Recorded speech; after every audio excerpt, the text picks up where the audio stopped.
ang pamamaga at paglaki ng mga ugat o blood vessels sa ibabang bahagi ng rectum at anus ang tinatawag na almoranas o sa Ingles ay hemorrhoid o piles. Nangyayari ito bunga ng pagkakaroon ng paulit-ulit na pressure sa bahaging ito ng katawan ng pasyente. Karaniwan ang tinutukoy na dahilan ng pagkakaroon ng almoranas ang madalas na puwersadong pagdumi dulot ng constipation o kaya ay dahil sa malubhang diarrhea na nararanasan ng pasyente.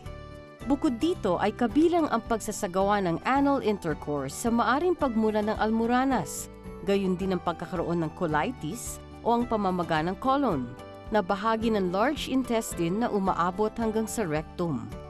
Sa panahon ng pagbubuntis ay maaring makaranas rin ng pagkakaroon ng almoranas ang mga babaeng magsisilang ng sanggol. Kasama pa rin sa mga maaring maging sanhi ng karamdamang ito ang matagalang pag-upo, ang pagiging obese o sobrang taba, at ang pagkakaroon ng rectal cancer. Kabilang sa mga sintomas ng pagkakaroon ng almoranas ay ang nararanasang bleeding sa panahon ng pagdumi ng pasyente at may kasabay na pamumuo ng laman na nararamdaman sa anal opening o sa bungad ng butas ng puwet. Tinatawag itong external hemorrhoids. Kaugnay nito ay ipinaliwanag ni Dr. E na kung ang pagdurugo kasabay ng pagdumi ay may kasabay na nararanasang pagkahilo at panghihina ng katawan, ay maaari itong epekto ng nauubos na dugo ng pasyente at kailangang isangguni sa manggagamot. Tinukoy rin ni Dr. E ang tulong ng balat ng puno ng akasya na maaring pakuluan sa tamang sukat at ipaiinom sa pasyente, 3 hanggang 4 na baso bawat araw. Sinabi ni Dr. E na may kakayanan ang bark of acacia tree na mapatigil ang pagdurugo ng pasyente. May tinatawag naman na thrombosed external hemorrhoid kung saan nagkakaroon ng pamumuo ng dugo o blood clot sa loob ng ugat na nagiging sanhi ng pananakit at pamamaga. Samantala, ang tinatawag na internal hemorrhoids ay namumuo sa loob ng lining ng rectum at hindi kaagad nararamdaman hanggat hindi pa ito bumababa sa butas ng puwet na nagdudulot ng pananakit at makating pakiramdam. Ipinaliwanag ni Dr. E na sa holistic approach ng paggagamutan ay kailangan na gawing hydrating o mayaman sa sabaw at tubig ang pang-araw-araw na diet ng pasyente at maraming makatas na prutas. Kailangan di umanong mapababa ang temperatura ng katawan ng pasyenteng may almoranas sa tulong ng hydrating diet upang mas mapabilis ang paghupa ng pamamaga ng affected area. Gayun din ay dapat munang iwasan ang pagkonsumo ng lahat ng mamantikang mga pagkain. Gayun din ang lahat ng maanghang na ayon pa rin kay Dr. E ay maaring magpalubha sa kondisyon ng nasabing karamdaman. Karaniwan ang ipinapayo ni Dr. E ang rectal steaming procedure bilang natural na operasyon para sa agarang paggaling ng almoranas. Kailangan lamang magpakulo ng pinaghalong 3 basong tubig at 1 basong suka. At habang hinihintay ng pasyente ang pagkulo ng naturang mixture, ay stimulate na sa affected area ang healing-galing oil gamit ang malinis na bulak.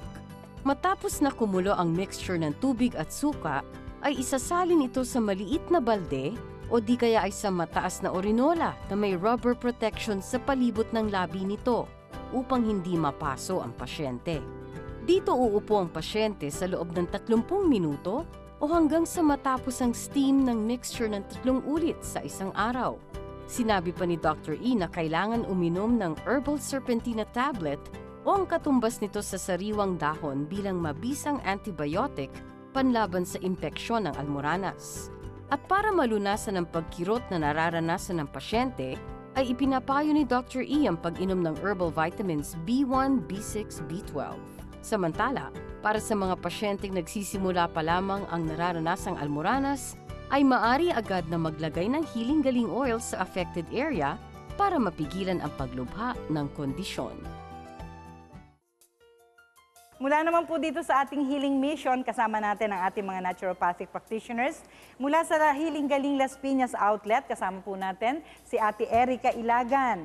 Mula naman sa Healing Galing Pasig, si Ate Abby Timbreza ang ating kasama. At mula sa Healing Galing Caloocan, ay narito rin po si Ate Hazel Ramirez.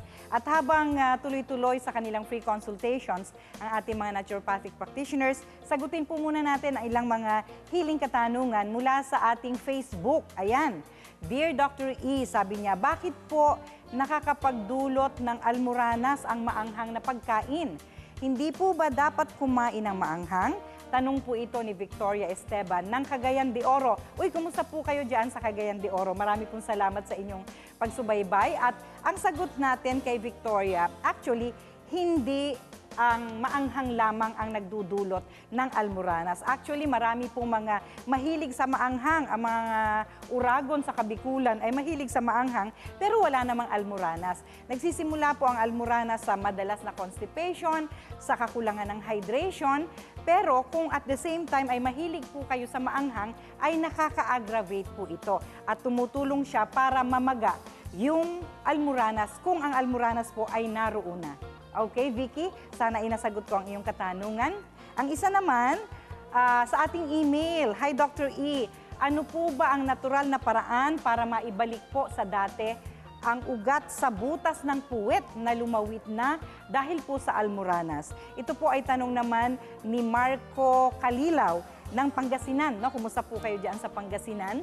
Kapag ang almoranas po ay lumubhana at nakakaranas na po ang pasyente ng pananakit, lalo na sa panahon na siya ay tinatawag ng kalikasan at nakausli na po ito, no? Ang tinuturo po natin na natural operation dito sa Healing Galing ay ang tinatawag nating rectal steaming.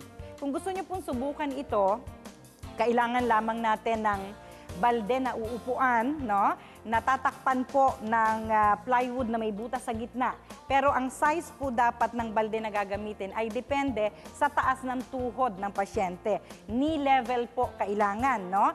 Para naka-upright position ang pasyente at hindi masyadong naiinitan habang isinasagawa ang rectal steaming. Ang iba naman, kung meron po kayong mataas na, yung pinakamataas na urinola na pwede ninyong mabili, meron po nun, no? Kaya lamang tatakpan po ninyo yung gilid o yung labi ng urinola ng pinutol na hose, yung parang ginagamit po natin sa pagdidilig sa halaman, para hindi po napapasok, no, sa labi ng urinola yung ating pasyente. Kailangan lamang po ay magpakulo ng 3 basong tubig kasama ang 1 basong plain vinegar. At habang hinihintay po na kumulo ito, ang pasyente naman ay kakailanganing kumuha ng malinis na bulak, basain po ito ng maraming Healing Galing oil at isi-stimulate po mismo doon sa affected area habang hinihintay na kumulo. Once natapos na po, rolling boil na po ang ating mixture ng water and plain vinegar. Pwede na po itong isalin, no? Pwede na po ang pinakuluan ay pwede na pong isalin doon sa balde o sa urinola na gagamitin ng pasyente at doon na po uupo sa loob ng 30 minutes ang pasyente. Mararamdaman po ang pagbabago, no? Unti-unti hanggang sa tuluyan ng umimpis yung namumulaklak na mga almoranas na yan. Tuloy-tuloy po itong pwedeng gawin 3 to 4 times a day at hanggang sa ma-achieve natin ang purpose. Ngayon, may mga nagsisimula pa lamang po na hindi pa masyadong grabe ang kondisyon ng almoranas, may mga healing halaman po tayo na maaaring makatulong. At kasama po dyan ang aloe vera o yung tinatawag po natin na sabila. No? May anti-inflammatory properties po ang aloe vera, kaya pwede itong gamitin. Nare-relieve po ang pananakit, no? At yung mga burning sensations na nararamdaman ng pasyente sa affected area. Kailangan lamang hugasan mabuti ang mapintog na dahon ng aloe vera. Tatanggalin po natin yung nasa gilid na matutulis na bahagi ng aloe vera leaf, no? At saka ibababad po natin sa tubig at huhugasan hanggang sa matanggal yung pinakadagta doon sa dahon ng aloe vera. Matapos yon ay pwede na pong balatan ng aloe vera at kunin po yung gel. Yung pinaka-gel ng aloe vera ay ilalagay po dun sa anus at may cooling effect po ito, kaya matatanggal yung discomfort na nararamdaman. Kung wala naman po kayong aloe vera, marami pong mabibiling talong sa palengke at marami po sa mga mababait na tindera sa palengke ay may tindang talong at nanonood sa Healing Galing. Happy healing morning po sa inyong lahat sa palengke nationwide. Yung talong ay babalatan po ninyo. Sariwa lamang, hindi po ito lulutuin. Didikdikin po hanggang maging paste yung talong at pwede rin po itong ilagay sa affected area. Pero hindi nyo na po lulutuin pagkatapos. Itatapon na po ito. At para yung gel ng aloe vera at yung paste ng talong ay manatili po doon sa affected area, lalagyan po ninyo ng sanitary napkin. Pwede rin po yung panty liner, pwede rin yun. No? Kahit kayo ay lalaki, kailangan yung gamitin yan kung itong procedure na ito sa tulong ng mga healing halaman ang inyo pong gagawin sa problema sa almoranas. Alright? Sana po ay nasagot ko ang inyong katanungan. Samantala, kung kayo po naman may mga katanungang nais na ipaabot sa akin dito po sa Healing Galing sa TV, maaari po kayong bumisita sa pinakamalapit na Healing Galing outlet at doon po ay maaari niyong ipa-video ang inyong mga tanong. O kung kayo naman po ay may kakayanang i-video ang inyong sarili, no? Ipadala lang po ang video katanungan sa healinggaling.videos@gmail.com. Matatanggap po namin yan at kung mapipili po namin ang inyong video katanungan dito sa Healing Galing sa TV, makakatanggap po kayo ng gift package mula sa Healing Galing. At syempre, ang katanungan po ay may kadugtong na kaalaman, kaya magtanong na kapatid. Magpapatuloy po ang Healing Galing sa TV.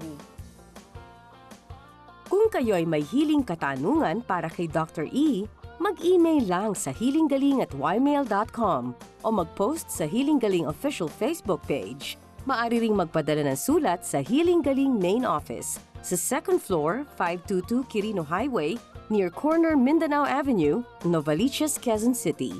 O kaya ay mag-text sa Healing Galing hotline number sa 0921-445-0355.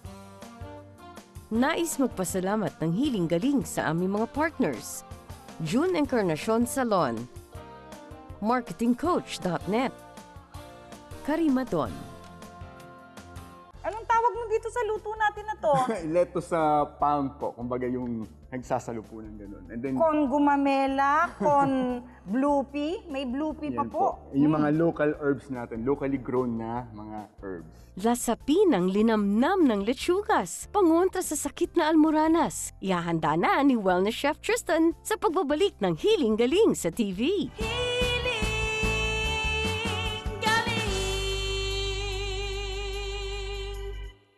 May hatid na kalusugan ang luntiang kalikasan. Yan ang paniniwala sa natural na paraan. Mga produktong organic ang sagot sa karamdaman. Basta't holistic approach ay iyong susundan. Sabon man o mga oil, maging organic orals. Meron ding seaweed salt, mga grains at liquids na natural. Yan ang Healing Galing products, iyong laging tandaan. Na sa natural na paraan ng paggagamutan, nasa iyo ang healing, nasa iyo ang galing.